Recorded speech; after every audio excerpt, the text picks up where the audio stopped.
Dear students and parents, welcome back to my channel. JEE మరి April session కూడా almost అయిపోయిందమ్మా. April సెషన్తో ఇంకా next year JEE 2027 మాత్రమే ఉంది. 2026 జనవరి అయిపోయింది, ఏప్రిల్ కూడా అయిపోయింది. ఇక ప్రతి ఒక్కళ్ళకు మనం ఉన్నంత అవకాశాలు ఏంది, జేఈఈ అడ్వాన్స్డ్ ఎగ్జామినేషన్ ఉంది. JEE advanced examination Telangana, AP website మాత్రమే మన ముందు ఉన్న ప్రత్యామ్నాయాలు. ఆల్రెడీ స్టూడెంట్స్ అందరూ కూడా రాశారు కదా జేఈఈ ఏప్రిల్ సెషను. వాళ్ళకి ఆల్రెడీ పేపర్ మొత్తము మోడరేట్గా రావటం జరిగింది. ఎన్ని మార్క్స్ వస్తాయి ఒక క్లారిటీ అయితే ఉందమ్మా. ఇప్పుడు ఈ వీడియోలో ఏది ప్రిపేర్ అవ్వాలి స్టూడెంట్ అనేవాడు, మరి జేఈఈ అడ్వాన్స్కి వెళ్ళాలా, మరి తెలంగాణ వెబ్సెట్, ఆంధ్రప్రదేశ్ వెబ్సెట్కి ఈ రెండు ప్రిపేర్ అవ్వాలా? ఎందుకంటే ఇప్పుడైనా కళ్ళు తెరవండి, మిమ్మల్ని మీరు మోసం చేసుకోవద్దు. స్టూడెంట్స్ని చెప్తున్నా నేను, మరి రిక్వెస్ట్ చేసుకుంటున్నాను, ఇప్పుడైనా కళ్ళు తెరవండి. మరి ఇంకా తెలంగాణ మరి నాకు జేఈఈ అడ్వాన్స్డ్ ఉంది సార్, మరి ఇంకా రిజల్ట్స్ రావాలి. ఫస్ట్ ఆఫ్ ఆల్ మరి రిజల్ట్స్ వచ్చిన తర్వాత నేను ఎంసెట్ ప్రిపేర్ అవ్వాలా వద్దా ఆలోచిస్తాను సార్ అంటే అలాంటి లేదు. ఇమ్మీడియట్గా స్టార్ట్ చేయండి అమ్మా. ఇమ్మీడియట్గా ఎవరికైతే జేఈఈ జనవరి సెషన్ కానీ ఏప్రిల్ సెషన్ కానీ సరిగా మార్కులు సరిగా పర్సంటైల్ రావటం లేదో వాళ్ళు ఇమ్మీడియట్గా ఎంసెట్కి వెళ్ళిపోండి. టీజీ కానీ ఏపీ వెబ్సెట్ రెండిటిలో ఏదో ఒకటి. మరి తెలంగాణ వాళ్ళు తెలంగాణ వెబ్సైట్ రాసుకోండి, ఆంధ్రప్రదేశ్ స్టూడెంట్ ఆంధ్రప్రదేశ్ వెబ్సైట్ రాసుకోండి. అదేవిధంగా సపోజ్ జేఈలో కొంతమంది క్వాలిఫై అయ్యారు సార్, నేను జేఈ నుంచి జేఈ అడ్వాన్స్ క్వాలిఫై అయ్యాను. క్వాలిఫై అవ్వాలంటే ఏంది, ఎస్సీ స్టూడెంట్స్ 62% ఉండాలి, మరి అదేవిధంగా ఎస్టీ స్టూడెంట్స్ 48 ఉండాలి, మరి ఓబీసీ స్టూడెంట్స్ 70-80% ఉండాలి, మరి అదేవిధంగా ఈడబ్ల్యూఎస్ వాళ్ళు 81-82 ఉండాలి, మరి అదేవిధంగా ఓసీ జనరల్ స్టూడెంట్స్ 93% ఉండాలి. ఇవన్నీ ఉండేవి సార్, మేము ఆల్రెడీ క్వాలిఫై అయ్యాం కదా, వెబ్సైట్ ఎందుకు, మేము డైరెక్ట్లీ we can write in to the advance రాసేస్తాము అంటారు. అలా కాదమ్మా. ఇవన్నీ కూడా మరి సపోజు 62% ఉన్నవాడు, సపోజ్ ఫర్ ఎగ్జాంపుల్ ఒక ఎస్సీ స్టూడెంట్ ఒక 63-64 ఉందనుకో, వీళ్ళు డైరెక్ట్గా అడ్వాన్స్ రాస్తే దానివల్ల ప్రయోజనం ఏమీ లేదు. డైరెక్ట్గా మీరేం చేయాలి, 63 ఉన్న స్టూడెంట్స్ ఎంసెట్ రాసుకోండి. ఏపీ ఎంసెట్ కానీ టీజీ ఎంసెట్ రాసుకోవడం వల్ల చాలా ఉపయోగం ఉంటుంది.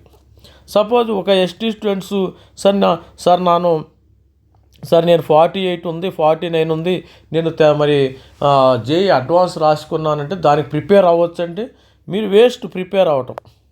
మీరు డోంట్ మైండ్ ఎనీథింగ్. మరి మీరు కానీ ఎస్టీ స్టూడెంట్స్కి ఒక 70% ఉంటే మీరు అడ్వాన్స్ ప్రిపేర్ అవ్వండి.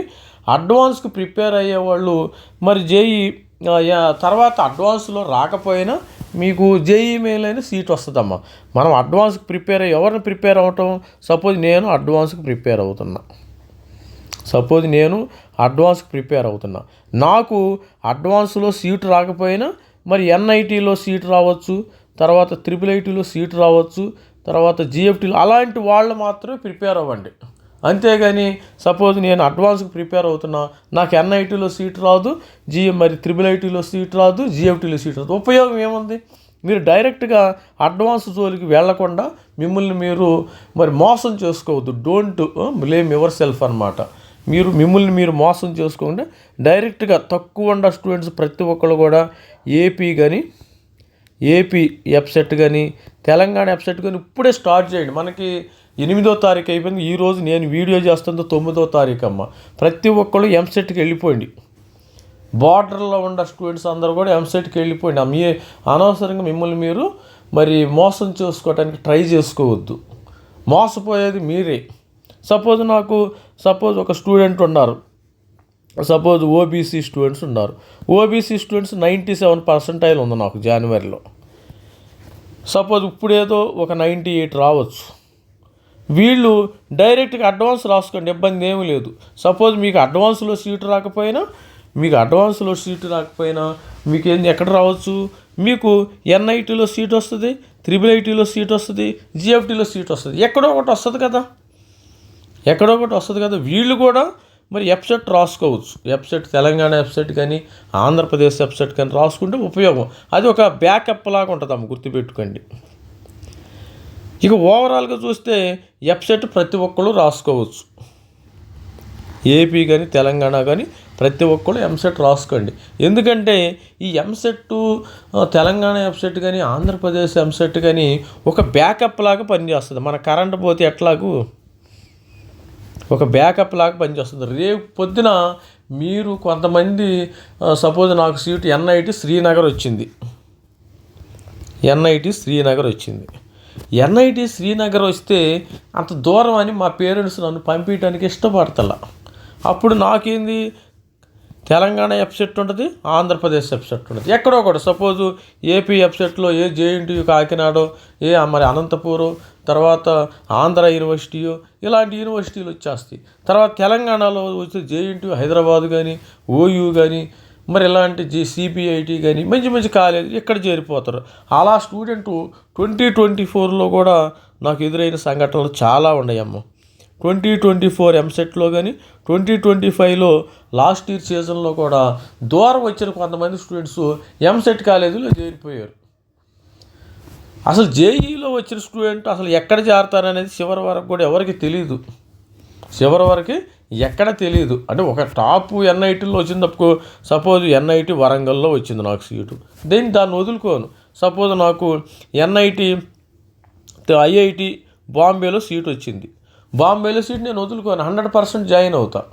కానీ చివరాఖరికి సపోజ్ లాస్ట్గా ఎన్ఐటీలు ఉంటాయి కదా, సపోజ్ ఎన్ఐటి మేఘాలయ, ఎన్ఐటి మణిపూర్లో వచ్చింది, ఎన్ఐటి నాగాల్యాండ్, వీటిల్లో వచ్చిన స్టూడెంట్స్ కొంతమంది వచ్చేసి ఎఫ్సెట్ తెలంగాణ ఎఫ్సెట్ ఆంధ్ర ఎఫ్సెట్ కాలేజీలో జాయిన్ అయిన స్టూడెంట్ చాలామంది ఉన్నారు. అందుకని ప్రతి ఒక్క స్టూడెంట్ కూడా ఎఫ్సెట్ రాసుకోండి. ఇప్పుడు ప్రిపేర్ అవ్వండి అమ్మ. మరి JEE advance okay, JEE advance ప్యారలల్గా ప్రిపేర్ అవుతారు వాళ్ళు, టాపర్స్ ఓకే. మరి ఆల్రెడీ మీకు హోప్స్ ఉన్నాయి. ఇంతకుముందు జేఈ జనవరి సెషన్లో అయిపోయిన తర్వాత నాకు ఏప్రిల్ సెషన్లో హోప్ ఉంది. ఇక ఏప్రిల్ సెషన్ కూడా పోయిందమ్మ హోప్. ఆ హోప్ లేదు ఇక నాకు, ఏప్రిల్లో రాదు, ఏమీ రాదు. మీకున్న హోప్ వల్ల తెలంగాణ ఎఫ్సెట్, ఏపీ ఎఫ్సెట్ మాత్రమే. ప్రతి ఒక్కరు ఈ అవకాశాన్ని వాడుకోకుండా మిమ్మల్ని మీరు మరి మోసం చేసుకోవడానికి ప్రయత్నం చేయవద్దు. అనవసరంగా మరి జేఈ అడ్వాన్స్ ప్రిపేర్, కొంతమంది ఏం చేస్తారంటే పేరెంట్స్ జేఈ అడ్వాన్స్ ప్రిపేర్ అవ్వు అంటారు వాళ్ళ పిల్లని. ఇక ఎంసెట్ పోద్ది, ఎంసెట్ గాలికి వదిలేస్తారు. ఏపీ కానీ తెలంగాణ కానీ వీటిని గాలికి వదిలేస్తారు. మరి అది దానివల్ల చాలా నష్టం కదా. అందుకని ప్రతి ఒక్కళ్ళు కూడా మరి మీరు కానీ ఎఫ్సెట్ జేఈ అడ్వాన్స్కి ప్రిపేర్ అయితే మీకు ఎన్ఐటీలోనైనా సీట్ రావాలి, ఐఐటీలోనే సీట్ రావాలి. ఆ కాంబినేషన్ ఉండాలి, గుర్తుపెట్టుకోండి. సపోజ్ జేఈ అడ్వాన్స్ నేను ప్రిపేర్ అవుతా, సపోజ్ నేను ఎస్సీ స్టూడెంట్స్ 63%, నేను జేఈ అడ్వాన్స్ ప్రిపేర్ అవుతా. నాకు జేఈ అడ్వాన్స్లో సీటు రాదు, ఇటు ఎంసెట్ పోతుంది, రెండు ఏదో సామెత చెప్పినట్టు అది పోద్ది, ఇది పోద్ది, రెండు పోతాయి. సపోజ్ నాకు జేఈ ఎంసెట్ అడ్వాన్స్ క్వాలిఫై అయ్యా, ఎంసెట్ అడ్వాన్స్కి ప్రిపేర్ అవ్వాలా, నేను ఎంసెట్కి ప్రిపేర్ అయ్యా, ఏపీ కానీ తెలంగాణకి ప్రిపేర్ అయ్యా, నాకు బెనిఫిట్ ఏదో ఒకటి వస్తుంది కదా. అలాంటి అవకాశాన్ని పోగొట్టుకోమాకండి. ప్రతి ఒక్కళ్ళు కూడా దేనికి మీకు కామెంట్లో పెట్టండి, మీరు ఏది ప్రిపేర్ అవ్వాలో నేను అప్డేట్ చేస్తాను స్టూడెంట్స్కి. ఇప్పుడున్న పరిస్థితుల్లో మరి ఆల్రెడీ కూడా ఏప్రిల్ సెషన్ మనకి 20వ తారీఖుని వచ్చేస్తాయి అని మరి నోటిఫికేషన్ డేట్స్ కూడా వచ్చేసింది. మరి స్టూడెంట్స్ ఆ విధంగా ప్రిపరేషన్ అయితే మరి సాగించండి. All the best student. This is me Ravikumar sir. Just analysis మాత్రమే చేయాలనుకున్నాను. All the best student. This is me Ravikumar signing off. Thank you, bye.